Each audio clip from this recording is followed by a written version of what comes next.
So here we are, back after Christmas. Back after Christmas. Recharged, ready to go. Brand new year. Brand new year. Can you imagine companies all over the country sitting down thinking, right, come on, this is the one. Yes, this is the year of opportunity. Well, I had a lot of messages. You get those emails, don't you? Happy New Year. Hope this is going to be a good year, better than the last one. And on a global scale, you couldn't get much worse than the last one or two, could you really? No, true. Well, I think there is plenty of opportunity this year, isn't there? So it's funny, isn't it? Because there's a lot of people talking about the impending recession, but this will be the first recession, either in living memory or ever, I don't know, where there isn't going to be high unemployment at the same time. Yeah. So there's going to be winners and losers.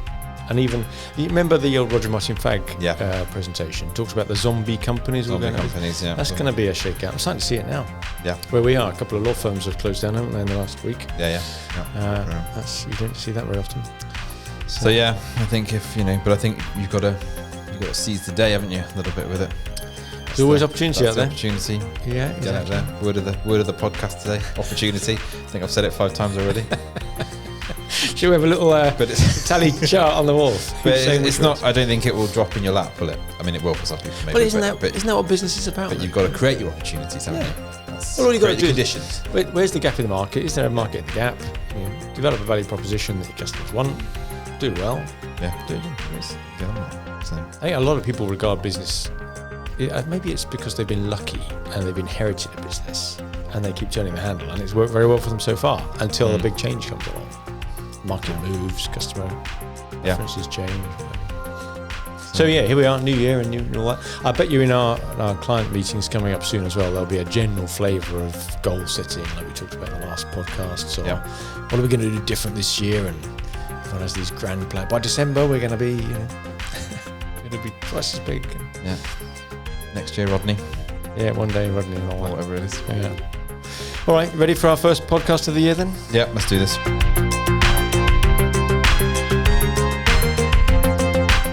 So, hello, I'm Dave Parry from Wellmeadow, and you're listening to the SME Growth Podcasts. And we're here to help all those businesses that want to grow. And we're going to talk about various ideas, either to increase the number of leads they get into your business or ways of converting more of those leads into customers. So, what's today's subject then? We're going to talk a little bit about regarding marketing as a process, the process of marketing. And joining me to talk about that is my esteemed colleague, Richard Buckle. Hello, Richard. Hello. Glad to be here again. Here we are again. Here we are. Talking about the process of marketing. Process of marketing. I've been quite looking forward to this subject, actually. Is that an oxymoron? Well, I think there will be listeners, yes, that definitely say it is. I know that. And I think this is why we're different as marketeers, isn't it? Because we come from a non-traditional marketing background and we think a bit more about process almost in everything we do. Well, your background is an engineer. I am. I'm a chemist. Yeah. So it's slightly odd that we're sitting here talking about marketing. And yet it seems to have worked. It's great chemistry. There we go. And I suppose we've seen it in a lot of our other consulting work as well, haven't we? Just as a bit of a precursor to the discussion. Well, it's served us well. For the last, 15 years or so we've been doing this. We apply a process way of thinking to problems generally. And it makes it easier to explain stuff and get common understanding. Helps us understand it at least anyway. That's a good point, yeah. Nothing else. But I suppose what we've found is that we've been approached, regardless of whether it's marketing or recruitment or any other, operations or something, we're often presented with complex problems to solve. Yeah, exactly. And it's much easier to, it's like, how do you eat an elephant? One bite at a time, isn't it? Yeah. So it's that.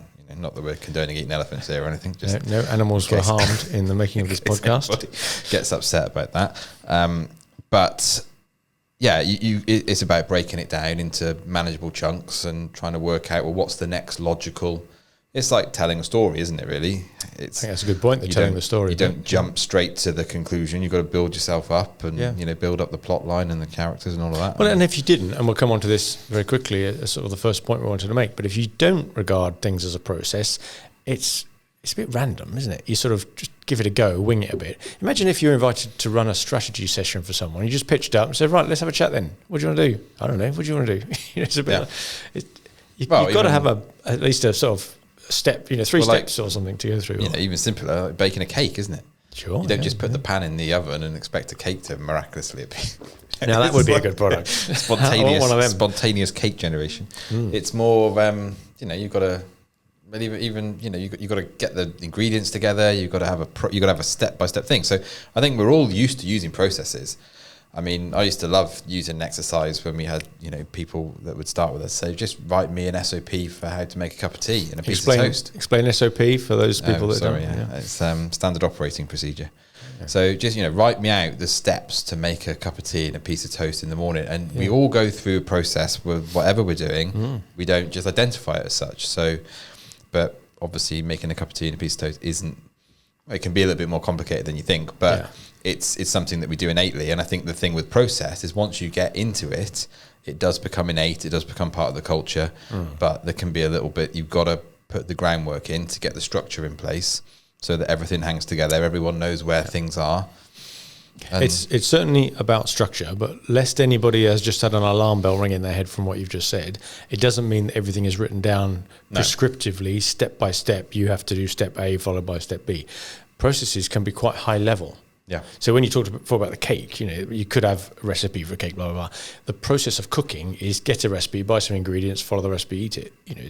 That's a process. It's just very high level. It doesn't go into the detail, but it gives you a framework. And you can't do the eat it bit before you've bought the ingredients, and you can't buy that before you get the recipe. And well, if you do a Mary Berry cake recipe, it's very prescriptive and it's very clinical in terms of its amount.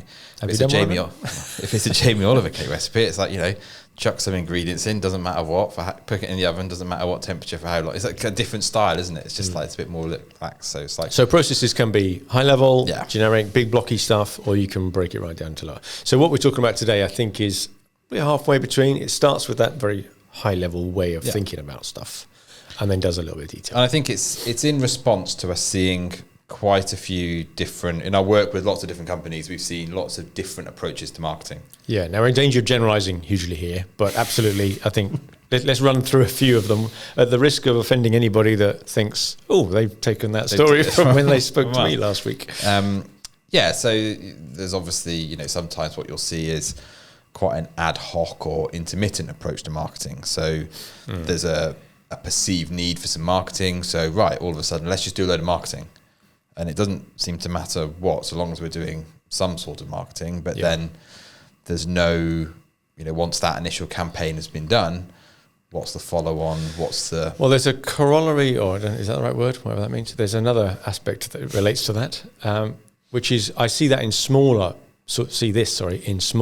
businesses where you have that feast and famine cycle. But when you haven't got much work on, you think, I'll do some marketing. You do some marketing, it's successful, you get some work on, you stop the marketing. So you end up in this feast and famine cycle. So that's where this ad hoc nature of what you describe, what you should be doing. You haven't got the time to do it all the time. When you've got a bit of spare time, you do it. And of course, there's always this lag between doing it and having the effect from it. So you end up in this cycle. So we see that quite a lot in smaller firms. But I think what you were talking about wasn't so much that as maybe having a full-time marketing person or resource available. But even that is a bit ad hoc. What are we going to do this week? I know, let's write a blog. Let's organise a seminar. Or there's an exhibition coming up. We better focus on that. Or it's Christmas soon. Let's do a Christmas campaign or get an email out. Or I think, and does it tie into an overarching goal? So if the marketing strategy is not tied into the business strategy, then that's when the marketing can become slightly ad hoc and it's almost not quite going through the motions, but it can become that. We're doing it for, because we feel we need to do marketing. Is there a sense in marketing that as long as you're doing stuff, good stuff, valuable stuff, that's okay? Keep busy. Just keep busy. So, and then you get this aspect almost like spinning plates that, I better check, I've got to get a tweet out this morning and then I'm going to write a blog tomorrow. I'm going to check my Google rankings and my PPC performance on Wednesday. And Thursday, I've got to put that, case study together or do the next brochure or organize an exhibition. And then back to Monday again and do it again. As long as I'm doing stuff all day long. Yeah. And I think the question there is it the right stuff? So without having that overarching kind of, process that identifies what should we be doing, then you're in danger of kind of just, it's like the kids chasing the football around the football pitch, isn't it? Rather than everyone playing position. And that maybe relates back to when you do something in the marketing space, what are you doing it for rather than doing it for its own sake? Yeah. And this is where you see, and we've seen this in companies, they get quite settled into routine. So we're going to do a tweet on a Monday, as we said, just using the example earlier, and a LinkedIn post on the Tuesday type thing, where what you're actually trying to do is achieve something else. And as technology moves on, there may be other ways of achieving that better. Yeah. So who is still, if MySpace was still around, you might have some people putting adverts on MySpace. Yeah. And similarly with Facebook, it suits some businesses very well, but a lot of audiences have moved on from Facebook. And how many have adopted TikTok, for example, or Instagram Reels, or So there's that. I mean, another approach we see is people who've just got too much to do. Yeah. And they're almost running around like headless chickens, and it's, there's almost either there's too much opportunity, or they've just overloaded themselves, or maybe there's, often we'll see this where there's lots of different maybe brands or sub-brands in the business that people are having to manage across all of those. And again, it's like almost can't see the wood for the trees is the problem there. And I think there's a variant of that as well. So that one I'm imagining is where someone is put a lot on their own to-do list and they're running around a bit too headless chickeny. I think another one, and we both know who I'm thinking of when I say this, where the marketing department get asked to do things by someone else in the business that isn't really primarily what marketing is there for, but they are communication specialists. So they get asked to help with a presentation here or a press release there to deal with a situation or something. And it's all useful stuff. Yeah. Don't snigger. It's all useful stuff. And I bet you there's marketing people listening to this, the country over now, all having that same reaction, rolling their eyes. Yeah, that's exactly what happens. I was in the middle of this great, designing this campaign, and I had to spend a whole week doing this other thing, which was important to the business, but doesn't help me achieve the lead generation goals that we set out to do. Well, I suppose there's another aspect that we see where people get confused, maybe not confused, a bit patronising, but there's an awful lot of new technology in marketing. There's an awful lot of new products. It's an ever-changing landscape. There's always something new to be looking at. I mean, topical issue at the moment, or topical piece of software, ChatGPT, for example, which is the AI tool that. Is it a threat to marketing? Is it not? That's just one example of. I think we're going to have to come back to ChatGPT. There's a whole new subject. But it's those sorts of things where we see business owners saying, "Well, I can't even keep up with what I'm trying to run my business, let alone keep abreast of everything that's happening in an ever-changing landscape of marketing technology." So that again can almost be like paralysis, not quite paralysis by analysis, but there's just too much going on. What do we do? And by the time we pick something, is it out of date? And I suppose this is true of all disciplines, but if you are 100% busy doing what you do generally, doing yesterday again for today and tomorrow, where's the space in your life to develop your knowledge about new stuff and to learn? Yeah. And when you just talked about people being overloaded, headless chickens, or the plate spinning bit, if you haven't put a certain amount aside to keep abreast of, how many people listening to this have heard of ChatGPT? I'm guessing 5-10% of our audience. I don't know. It'd be nice to tell. But every time I mention it to someone new, it's news to them. Yeah. And that's where and I think this happens a lot more in smaller firms where the marketing department is smaller. You've got no one to bounce ideas off or to stimulate thought. Anyway, we're going a bit off piece there, but it's all relating to this. How does marketing generally get done where we see it being done? And more often than not, it falls into one of those sorts of categories. It's either the feast or famine, or the overloaded, or lack of prioritizing, ad hoc. And I think you may also see a slight variant of that is where you see maybe different generations in a business, where the older, or more senior or experienced members of the board or the partnership or whatever is thinking like the way marketing was done maybe 20 years ago, a lot of referral based work, we don't need to do marketing. Whereas maybe some more, kind of up and coming people are thinking, well, no, our native environment is within a social media environment or within, and so there is sometimes that tension that we see, whereas some people want to do lots of marketing, other people think, well, we've tried it all before, we've done adverts in newspapers, they didn't work, we've done, so you've got that kind of. Well, I think that speaks to diversity generally, doesn't it? And if your market is diverse, you need to be diverse yourself, because you're all right, but you're all right for different reasons for different people. So that's sort of some of the things that we see all that good that we see. So that was kind of the backdrop to some of this, isn't it? We're living in this world where we see all these different people having all these different So why issues. would you want to change that? So the clue's in the question there, really. So we've seen it that way, and we thought there's got to be a better way. And like I suppose we said in the opening, we're quite process-driven people. So, why would we use a process? Yeah. Like what are the benefits of using a process? Now, let's be clear. We haven't invented the idea of putting marketing into a process. When you start looking around there, you'll find a few.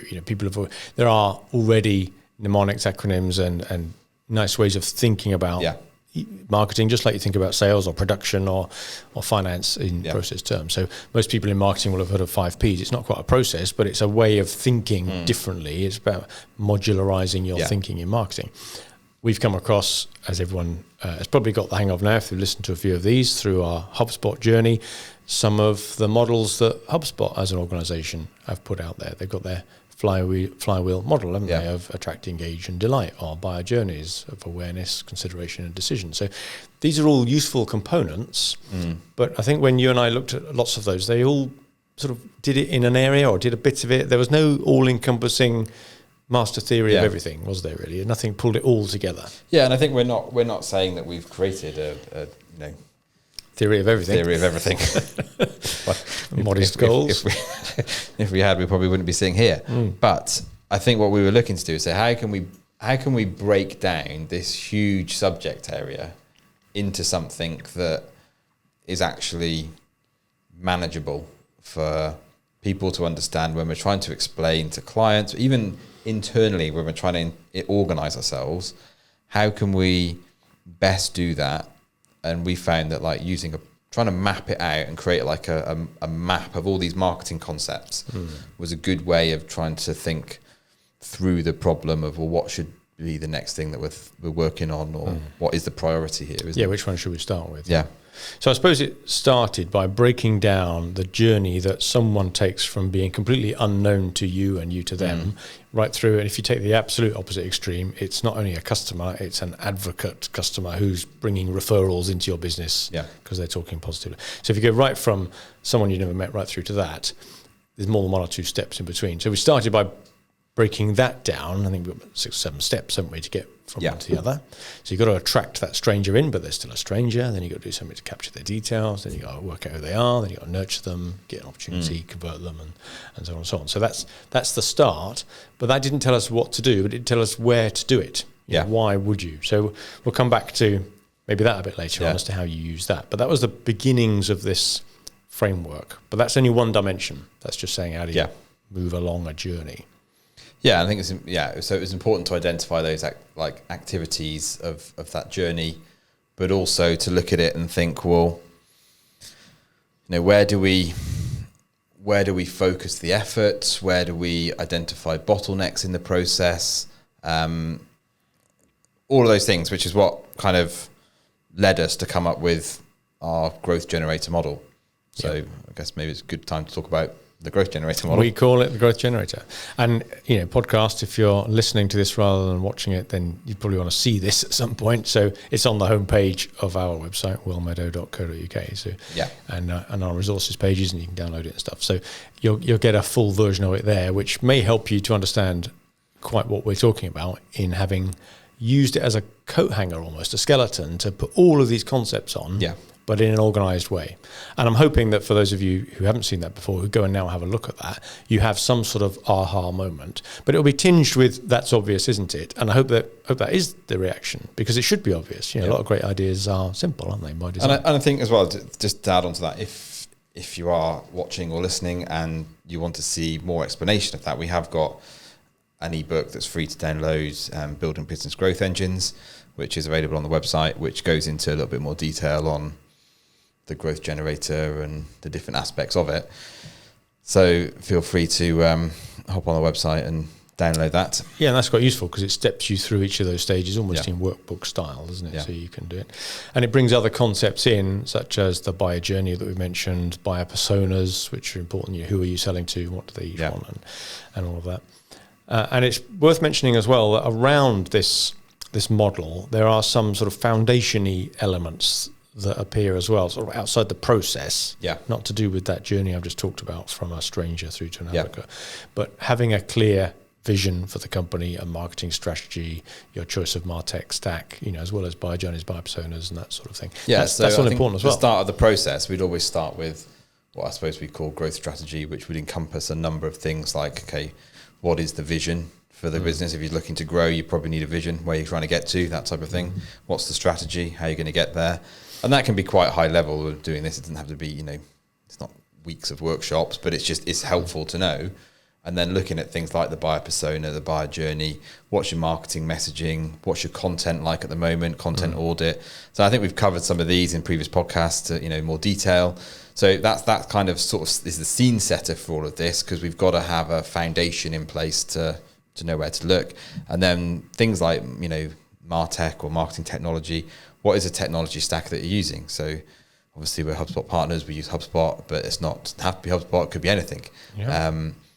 Are you using AI or machine learning, forecasting, all these other things around the technology? Understanding that, what's right for the business, those sorts of things are important sort of precursors to actually before we jump into the marketing process. Yeah, got to get that done first, haven't you? Yeah. So then when you move into the body of the growth generator, which is set up like a bit of a grid, isn't it, with the journey going along it and the activities underneath it, rather than starting with the question of what do I use social media for, you ask the question the other way around. If I'm trying to attract strangers, what activities do I do? Yeah. And does that include social media? Well, it'll probably include SEO, because that's how people find new websites, through search, isn't it? It might include PPC, where you're paying for it. It might include social media, for sure, depending on whether the social channels that you're using are getting non-followers and especially recommend or to stumble across it, depending on the algorithms. So there are a number of activities in that column which maybe don't appear later on. That's the purpose. There are certain activities that are much better suited to bring strangers into your system, even if they don't declare who they are when they visit. Yeah, so that first stage is really sort of lead generation, isn't it? It's that how are we finding people that maybe don't know the business, attracting the strangers, like you say, getting them onto the website, and maybe getting a contact detail or something like that from them. So that's the first bit of it. Then there's a bit where we're looking at maybe more kind of lead optimization and the nurturing side of the journey, and you've got to try and understand, once somebody's come to your website, obviously you've got to capture their details in some way. They may have responded to marketing email, depending on what your email lists are like and where you get your emails from. But if they've gone to your website first, you've got to provide them content that's worth entering an email address to get. And there's quite some interesting techniques around doing that. Only ask for an appropriate amount of information according to the value of what you're offering. Don't gate everything. Give a lot away for free. You've got to build trust with people. They owe you nothing when they find you, and so you've got to be proportionate. But like you say, once you've got their email address, you still don't know anything about them. You may have first name, last name, email address. That may be all. So you then got to have a whole nother bunch of activities which help to move that person further along in your journey, if you like, internally, to understand them more. So what are their needs? What buyer persona might they be? Where are they at in their journey? And you can't just put a form up saying, who are you? Yeah. They're not ready for that. You've got to infer it from their behavior. So you need different types of content then, whether that be video content or blogs or ebooks or whatever. And depending on whether people consume those other bits of content or not, read them, you can then work out who they are. And as you build that picture up of somebody, you can be a lot better at providing the next piece of information to them proactively, because you know where they're at. If they're still at the awareness stage in their buyer's journey and they're a certain type of buyer persona, then send some educational content. You just explain what's going on in the field as you know it. Establish your expertise, of course, but try and help them. Yeah. So I think I'd say if you are listening to this, you probably do need to download a copy of the Growth Generator, because we are talking about almost here an awful lot of concepts, aren't we? And there's an awful lot of things to do. There's an awful lot of concepts. There's an awful lot of kind of activities to prioritize in all of this. And I guess that's why we actually thought, well, we've got to write this down somewhere, because we were struggling internally just to try and hold all these things in our heads, isn't it? But how useful has it been to have that just in a one image, one piece of A4? You're prodding it all the time, aren't we? On the screen or a printout, using it with clients. This is where we're at and why we're doing that, why we're doing this. And maybe even at that diagnostic phase, where are the problems? Where are the bottlenecks in this process for strangers coming in? I think universally as well, people who have seen it, it's not quite a light bulb moment, but it's like what we're liking, what we're seeing when we see this all mapped out in a logical fashion. That we always say we're not just a colouring in department. That all kind of, obviously you've got to have nice looking content, but it's more than that. It is about that almost storytelling of the marketing process of saying, well, how do we find somebody that doesn't know you and lead them through a journey till they become a customer and then start recommending your business. And there's so much to do under all of those different headings and different stages that we need some way of having a marketing map or whatever we want to call it to say, this is the stuff that we could focus on. Now we've got to get down to the exercise of, right, what do we need to focus on? And also, okay, we're all constrained by resources, time, budget, people. What's the priorities, isn't it?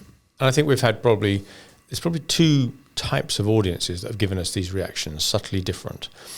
So for someone who's in marketing, they really like the idea of a growth generator way of describing the marketing world because it helps them tell that story that you explained earlier of what's marketing there for. And look at all this stuff we do. We don't just send emails out because we're supposed to and keep the Twitter account busy and do the odd whatever campaign. It's all there for a purpose. So that helps the marketing people really establish the credibility of the professionalism of what they're doing.